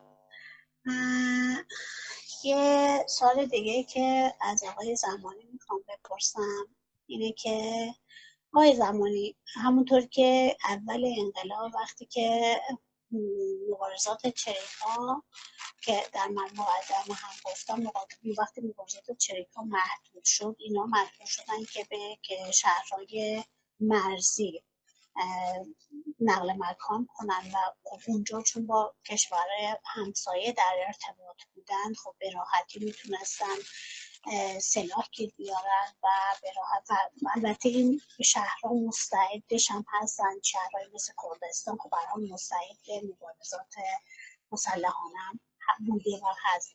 آیا در شرایطی که الان هستیم احزاب مسلح کرد برای تجهیز مردمی که در کشور هستن و خب خیلی هم هستن، خب شاید در داخل کشور افکاری مثل شما دارن و خواهان مبارزه مسلحانه هستن، ولی شرایطشون ندارن. به هر حال اسلحه گیر آوردن در جایی مثل شاید تهران، حالا تهران شاید خیلی راحت‌تر باشه، ولی واقعا توی شهری مثل زنجان اسلحه گیر آوردن خب خیلی کار سختی میتونه باشه. آیا این احزاب کرد میتونن، یا حالا کرد یا بقیه حتی کسایی که سمت اهواز هستن که با عراق در ارتباط هستن، اینا میتونن نقش مهمی ایفا بکنن به این که سلاح تزریق بکنن؟ البته ظاهرا دوستان اعتقاد دارن که ما به جای اینکه مسلح بشیم بیایم اونا رو بی سلاح کنیم. و اگه قرار هست ما سلاح رو از دست انتظار بگیریم، خب دست ما هست این سلاح، پس ما مسلح میشیم در مقابل اونا. شما نقش این احزاب رو برای مسلح کردن کسایی که در ایران واقعا خواهان مبارزه مسلحانه هستن ولی شرایطشو ندارن، چون خیلی هم من میبینم که حتی میخوان خودشونو خلاص کنن، اصلا مهم نیست چه اتفاق میفته. شعارهایی هم که حتی الان میبینیم در کف خیابان مردم میرن واقعا ناشی از اینه که من دیگه چیزی برای باختن ندارم. وقتی یک پدری 3 تا بچه‌شو همراه خودش داره دار میزنه، یعنی اینا دیگه هیچ راه دیگه‌ای نداره. پس این آدم مستعد مبارزه مسلحانه است، شاید فقط ابزارشو نداره. وظیفه گروه‌هایی که در شهرهای مرزی زندگی میکنن تو این شرایط حساسی که ما الان هستیم، شما چطور می‌بینید اینا رو؟ ببینید، من قبل از اینکه جواب این سوال شما بدم یه توضیح در این سوالی که از آقای قلعه‌دقی پرسیدید. ببینید، ما فلسفه‌ای داریم در زندگیمون، ما شیعیان، به نام فلسفه نامزدیم یک نفر بیاد ما رو نجات بده. هیچ کس هم از خودش نمیپرسه که چرا باید یه نفر زندگی تا وقت تا سرمایه‌اش همه چه بذاره برای اینکه بنده و شمایی که اصلا نمیشناسه بیاد نجات بده. به خاطر همین هم ما نمیایم فکر کنیم که چرا یه جریانی میاد یه تلویزیونی را با اون همه خرج، راه انداختن یه تلویزیون میلیون‌ها دلار خرج برمی‌داره، راه میندازه برای چی؟ به چه دلیلیه؟ اینی که راجع به این مسائل ما درست فکر نمی کنیم. اینا برای ما اپوزیسیون هم جور میکنن. آقای فخرآور از اون بر کتاب مینویسه راجع به خامنه‌ای، اون افراد مختلف را هم اپوزیسیون جور میکنن، همه رقم برای ما جور میکنن که در این زمینه جنسمون جور باشه، به قول معروف چیزی کم نداشته باشیم. و ما فکر نمی کنیم که پشت اینا کی میتونه باشه. چرا یه دفعه یه شخصی پیدا میشه نویسنده از کادر میاد و کتاب می‌نویسه به نام رفیع آیت الله. اینه که اینا یه ذره اگه ما فکر بکنیم دقیق‌تر در مسائل، بهتر میتونیم به ماهیت این جریانات پی ببریم. و اما در مورد اینکه شما میگید احزاب میتونن نقش مثبتی داشته باشن در جریانات، بله. ببینید، شما در انقلاب مشروطه آذربایجانی ها به حساب بانی این انقلاب شدن. آذربایجانی ها بودن که جانفشانی کردن و تونستن تهران را فتح کنن. شمالی ها بودن که یپرم خان ها بودن و از طریق بختیاری ها از این طرف حمله کردن. احزاب، گروه ها و قبایل مختلف دست به دست هم دادن و تهران را فتح کردن. در اون مقطع کسی به هیچ جریانی اتهام تجزیه طلبی نمیزد. این جریان زمان رضا شاه را افتاد که برای سرکوب بهانه داشته باشید. کرد اگر حرفی میخواد، خواسته ای داره، به عنوان تجزیه طلب سرکوبش میکردن. در صورتی که اگر کشور ما که کشوری است چند ملیتی به وسیله به سیستم فدرالی اداره بشه، تمام این مشکلات حل میشه. بعدم مسئله تجزیه طلبی خیلی راحت حل میشه و اون اینه که اگر شما کسی جاش خوب باشه، زندگی خوبی داشته باشه، دنبال تجزیه نیست، دنبال تجزیه طلبی نیست. اون ترک و کرد و نمیدونم اون بلوچ اگر وضع زندگیش درست باشه که نمیخواد جدا بشه. اینا همه از اینه که حق و حقوقش بهشون نمیدیم، حرف که میزنن تو سرشون میزنن.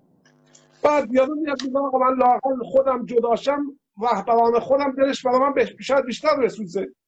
ما یه قومی رو میکنیم فرماندار نظام سرندج، نه اطلاعی از اونجا داره. اینها همه باعث میشه که این افراد را بهشون تا حرفی میزنن و تا خواسته دارن انگ تجزیه طلبی بزنن.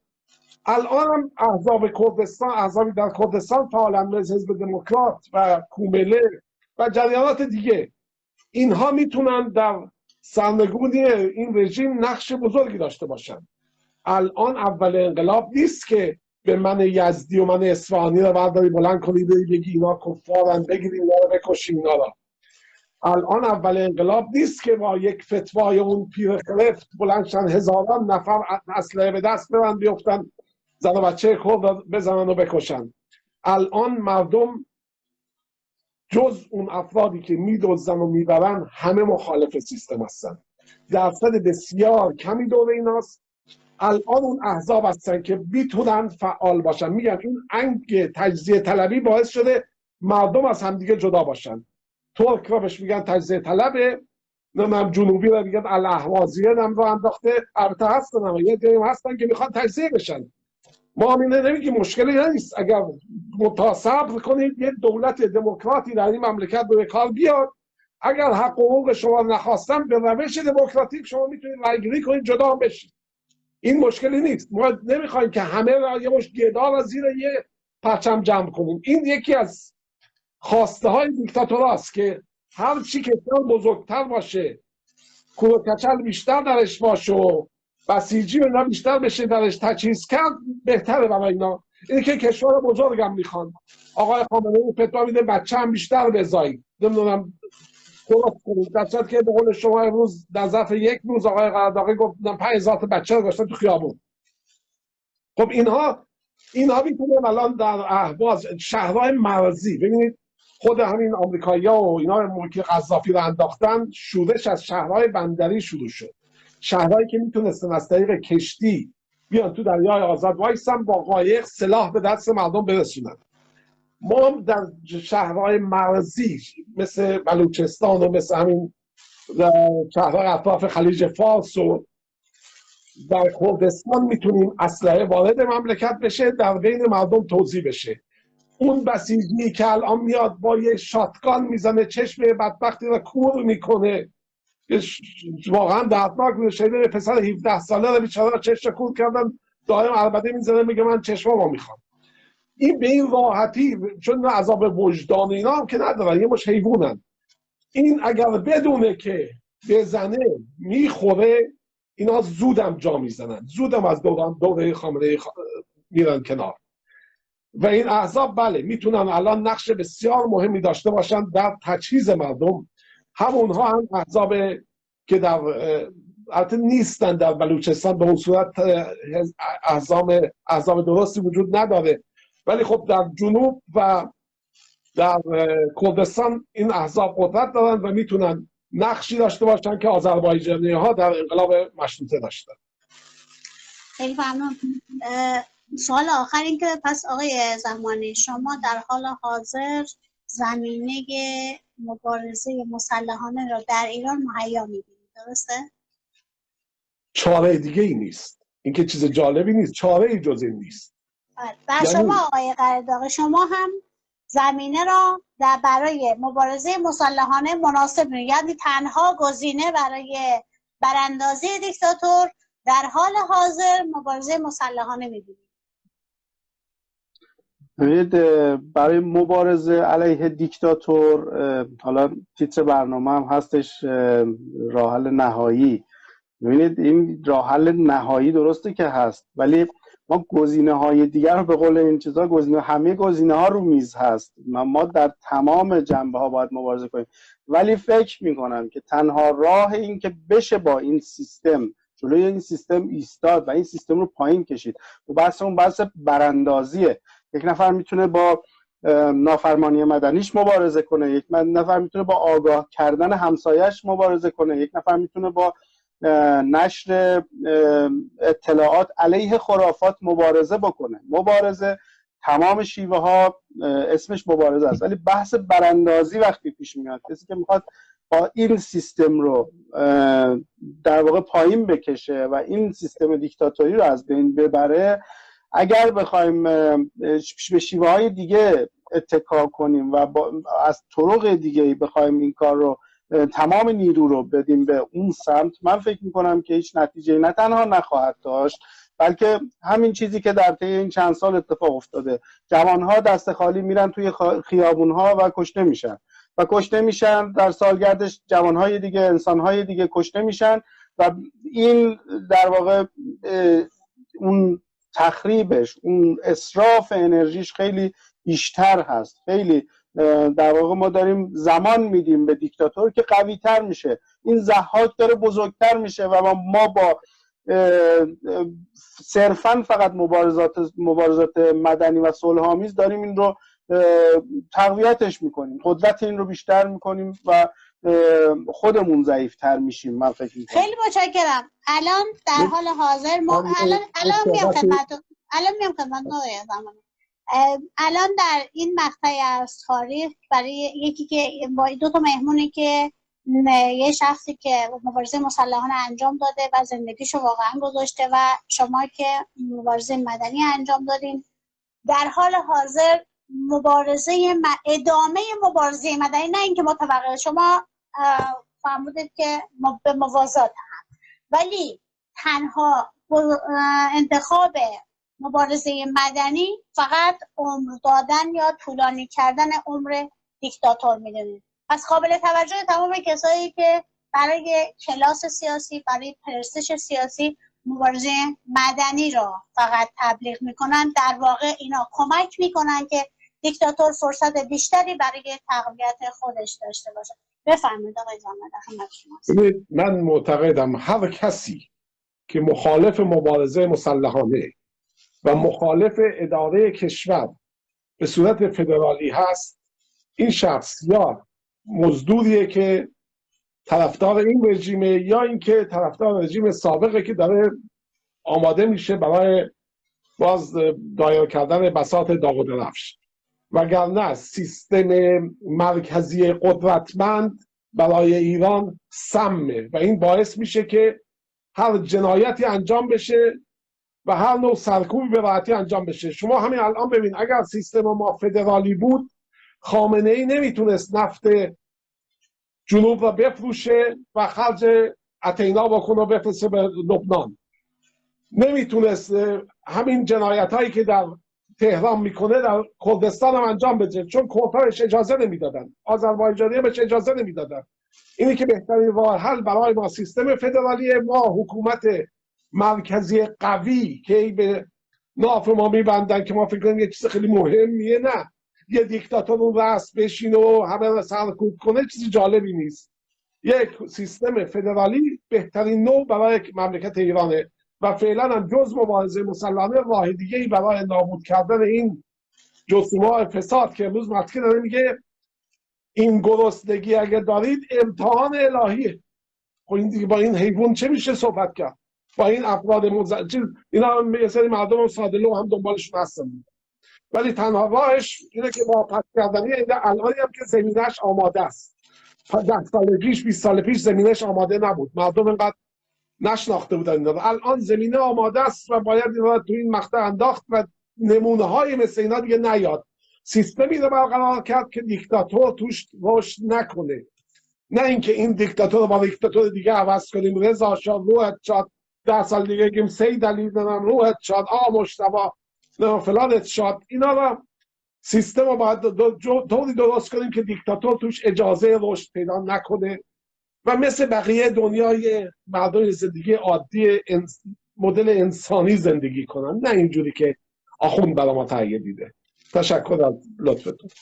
خیلی ممنون از هر دو عزیزی که امروز ما رو همراهی کردن و برنامه خیلی خوب و پرپایی رو با هم داشتیم. امیدوارم که در آینده نه چندان دور ایرانی آزاد، ایرانی آباد با تمام رنگ‌ها و ملیت‌ها و مردمش در کنار هم با شادی و خوشی بتونیم. البته آقای قلباقی فهمیدن که به سن من و شما قد نمیده، ولی من امیدوارم که به سن ما هم قد نده. همین که به این امید باشیم که ایران آزاد میشه، از دست این ضحاک زمان آزاد میشه و ما اون آزادی را میبینیم، روزی را میبینیم که همه در کنار هم داریم در این خیابون‌های ایران قدم میزنیم یا به قول شازده میریم چون کباب گفته بود میخوریم، نمیدونم چی میخوریم، ما نمیخوایم چیزی بخوریم، ولی واقعا آزادی ایران از دست دیکتاتورها فرق نمیکنه که دیکتاتور امروز باشه دیکتاتور دیروز باشه. آرزوی هر ایرانی هست که بتونه در جایی که به دنیا میاد، در جایی که به نام وطنش هست نفس بکشه بدون اینکه کسی کنترلش بکنه، بدون اینکه برای هر کوچکترین حرکتی مجبور بشه به یه عده جوابگو باشه. و آقای زمانی، اول شما اگه کلام آخر چیزی دارید بفرمایید که ما برنامه را بپاییم. تشکر. اون چی که میبایست بگیم گفتیم، حالا دیگه ببینیم چی میشه. و شما آقای قرضاوی اگه کلامی، حرفی، سخنی دارید بفرمایید که ما برنامه را بپاییم. من خیلی تشکر میکنم بابت این برنامه‌های خیلی خوبی که شما به هر حال لطف میکنید و زحمت میکشید از طریق آقای بوف منتشر میشه. سوالات بسیار زیادی هست، دوستانی که به هر حال یا کامل برنامه رو ندیدن یا سوالاتی دارن در رابطه با اینکه یکی از دوستان دیدم نوشته بودن که سلاح از کجا تهیه کنیم و اینا، هم برنامه رو ببینید هم سعی میشه که حالا در پیام ها اگر برنامه در واقع ذخیره میشه در پایینش اگر سوالاتی هست بنویسید که حتما یا من یا جناب زمانی یا شما بهش به هر حال جواب میدیم. بحث گسترده‌ای هست، بحث مبارزات مسلحانه. ما فقط امروز بیشتر صحبت بر این بود که این مبارزه مسلحانه رو، چون به قول شما خیلی ها با یه جورایی پرستیژ سیاسی میدونن که این رو رد بکنن و هم ابتدای مطلب هم عرض کردم متاسفانه ما نسلی مثل نسل جناب زمانی رو داشتیم که تجربیات بسیار زیادی داشتن. به هر حال شکست ها و موفقیت های اونها الان که ما با یک دیکتاتور خیلی بزرگتری دست به گریبان هستیم میشه از اون تجربیات استفاده کرد و عرض کردم متاسفانه یک یا خوشبختانه یک روزی هم ما به یک جایی خواهیم رسید که شاید نسل‌های آینده ما رو شماتت کنند که چرا چنین کاری کردید، چرا چنان کاری کردید. ولی موضوع اصلی اینجاست که در این بره از زمان ما داریم تمام تلاشمون رو، تمام اون امکاناتمون رو میذاریم برای مبارزه با یک سیستمی که تمام آزادی ها و زندگی مردم رو ازش گرفته و فکر میکنیم که درسته و فکر میکنیم که هر راهی که به ذهنمون میاد برای این کار انجام بدیم. نسل‌های گذشته هم دقیقاً همین کار رو کردن و ما رو در این بره به هر حال قرار دادن. این رو ما باید بیایم ضمن اینکه نقد میکنیم نسل‌های گذشته رو، نه ضمن اینکه بهشون احترام بذاریم به تمام اون کارهایی که کردن، ما میتونیم از تجربیات اونها هم استفاده کنیم. ولی متاسفانه بر اثر اون سمی که توی فضای مجازی دارن پخش میکنن، بر اساس اون چیزی که خودشون دوست دارند، به هیچ عنوان علاقه‌مند نیستن که یک آشتی بین این 3-4 نسلی که به هر حال الان میتونن در کنار هم از تجربیاتشون استفاده کنند، این رو علاقه‌مند نیستن و هر روز میبینیم که این معذرت بخواد از اون نمیدونم راهش غلط بود، به چپ فوش بده به فلانی که راهت غلط بود، تو ما رو بدبخت کردی. یک روزی هم خواهد رسید که آیندگان خیلی بیشتر از ما خواهند فهمید و به ما خواهند گفت که باید از ما معذرت بخواید و بهتره که ما هم مراقب باشیم که با نسل‌های گذشته تعامل بهتری داشته باشیم. آقای قرضاوی، در جواب این سوال شما که پرسیدن که چجور میشه اسلحه تهیه کرد، زمان شاه که خیلی مشکل تر بود تهیه اسلحه. یعنی حتی یه فشنگ یا یه سرباز هدر میداد زندانش میکردن از طریق همونجور که قبلا زمان شاه انجام میشد. شما همین الان به بلوچستان پاکستان مراکزی هست که اصلا مثل مغازه وایساده میفروشه، میبره این فلان سلاح رو میخوای بیاد تو کوچه برات امتحان هم میکنه. شما یه سفر برو زاهدان، یه سفر برو کرمانشاه، همه رو سلاح میتونی تهیه کنی و بعدم میتونی خل سلاح پاسگاه ها، خل سلاح کلانتری ها، اینا بسیار راحت میشه سلاح تهیه کرد. ارادش که باشه تهیه سلاح کاری نداره. تو اون مملکتی که اونم الان سلاح دست اختیار مردمه. دقیقاً جناب زمانی، منم همین رو عرض کردم که بیشتر ما بحث کلی اینو داشتیم که این که مبارزه مسلحانه اصلا درسته یا غلطه. وگرنه کسی که میخواد مبارزه مسلحانه بکنه قطعاً این نیست که شما بری یه اسلحه پیدا کنی و بیای بری شروع کنی به اینکه درو کنی مردمو. نه، این نیاز به هسته‌های کوچیک داره و سازماندهی‌های مختلف داره و همونجوری که شما فرمودید به هر حال از همون تجربیات گذشته کسانی که این کارا رو کردن باید استفاده کرد و اگر قصد باشه به اینکه شخصی میخواد مبارزه مسلحانه بکنه باید در اون مسیر جریانش قرار بگیره و اون هدف رو پیش بگیره و اصلا بدونه که اصلا با کی میخواد مبارزه کنه. اینکه نه که اسلحه بگیرم به اولین پاسداری که دیدم بکشم، شاید اصلا اون چه اصلا تأثیری توی این چیز نداره، روند مبارزاتی علیه این سیستم نداره. اینا همه اینا به هر حال عرض کردم چیزاییه که بعد از اون میشه در موردش صحبت کرد. ممنون از هر دوی عزیز که این برنامه رو واقعا من خیلی لذت بردم، استفاده کردم. در مورد البته یه چیزی برای تکمیل صحبت‌های شما آقای قراردادی که بیایم با این نسل آشتی بکنیم، فکر می‌کنم یکی از اهداف من برای داشتن این برنامه ناگفته‌های تاریخ دقیقاً همین بوده، آشتی بین دو تا نسل. اینکه هیچ نیازی نیست برای کسایی که یک روزی برای اهدافشون، برای اون چی که میخواستن مبارزه کردن، الان بیان جلوی دوربین بذاریم و به زور بهش بگیم تو باید از من عذرخواهی بکنی به خاطر اینکه چرا مبارزه کردی. این یعنی نهایت گستاخی نسبت به آدم‌هایی را که یک روزی واقعا هدف والایی داشتن، همون کاری که ما امروز هنوز نتونستیم انجام بدیم.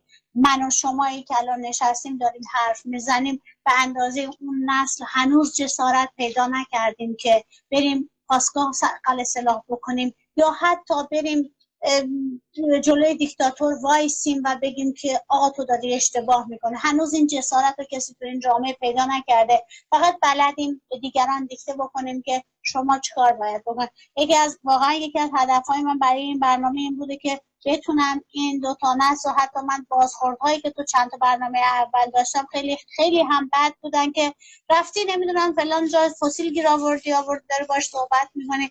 ولی مسئله اینه که انقدر ما به مرحله گستاخی و بیادبی رسیدیم که حتی نمیدونیم کسایی را که به قول شما یک زمانی تمام این چیزایی را که ما الان دنبالش هستیم واقعا اینا همشو دارن، جواب همه این سوالها رو دارن. ما میتونیم باشون صحبت بکنیم، ما میتونیم باشون حرف بزنیم و ببینیم، چون واقعا داره تاریخ تکرار میشه. اگه تاریخ داره تکرار میشه پس شیوه ها هم میتونن تکرار بشن. اگر اینا اسلحه گیر آوردن پس ما هم میتونیم اسلحه گیر. اگه اینا تونستن دیکتاتور رو بندازن ما هم میتونیم دیکتاتور بندازیم، به شرطی که به جای این همه نفرت، به جای این همه کینه، به جای این همه دو دستگی، نه چند دستگی، میتونیم در کنار هم باشیم و حتما هم در کنار هم باشیم انرژی و نیروی بیشتری خواهیم داشت و مبارزات موفق‌تری میتونیم داشته باشیم. همونطور که ترک با کرد انداختن، دو تا نسل و سه تا نسل هم با هم در انداختن و ما شدیم دشمن کرد شده دشمن ترک، جوان شده دشمن میانسال شده زن شده دشمن مرد. یعنی دقیقاً از هر شیوهی برای تفرقه انداختن بین ما استفاده کردن و ما هم که واقعاً انقدر خواب و ناآگاه هستیم که قشنگ مسیر را که اینا تهیه کردن ما داریم همینجوری میریم. امیدوارم که همه این مشکلات حل بشه و ما هم بتونیم با این برنامه‌ها قدم کوچیکی در این راه برداشته باشیم. و از شما تشکر میکنم، از هر دوی شما که در این برنامه من همراهی کردید و خیلی خوشحال شدم از حضورتون و از بینندگان گرامی هم تشکر میکنم از اینکه همیشه ما رو همراهی میکنن، همیشه با چه پیام های خوبشون، چه پیام هایی که فکر میکنن که اگر بنویسن ما عصبانی میشیم. ما از هیچ پیامی عصبانی نمیشیم، از هر کلامی که از شما میشنویم با جان و دل میپذیریم، حتی اگر شما جاوید شاه بنویسید ما همه رو میپذیریم، به خاطر اینکه هیچ نه کینه ای نسبت به کسی داریم، نه دشمنی با کسی داریم. هدف آگاهیت. شما بنویس جاوید شاه، ما هم میگیم باشه جاوید. خیلی ممنون و تا برنامه دیگه، تا درودی دیگر، بدرود.